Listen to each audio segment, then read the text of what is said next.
ससुराल में बहू लाई बस। गांव में हलचल मची थी। ठाकुर साहब के बेटे अमित की शादी हुई थी और आज उनकी बहू पहली बार ससुराल आ रही थी। सभी लोग रास्ते में खड़े होकर नई बहू के स्वागत की तैयारियां कर रहे थे। लेकिन तभी गांव की कच्ची सड़कों पर धूल उड़ाती हुई एक बस रुकी।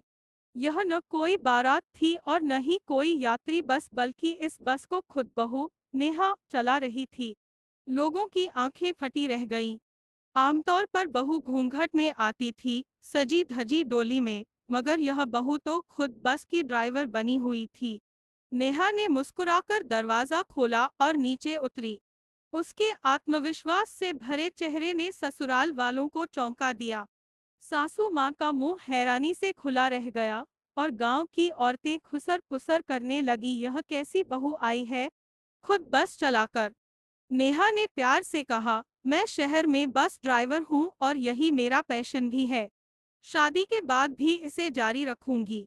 अमित गर्व से मुस्कुराया, और मैं अपनी पत्नी के हर फैसले में उसके साथ हूँ। गांव में पहली बार किसी बहू ने ससुराल आते ही बदलाव की बयार बहा दी थी। धीरे धीरे लोग समझने लगे कि घूंघट से नहीं, बल्कि हौसले से घर की इज्जत बढ़ती है। वह सिर्फ नेहा का वाहन नहीं, बल्कि उसकी उड़ान का प्रतीक थी।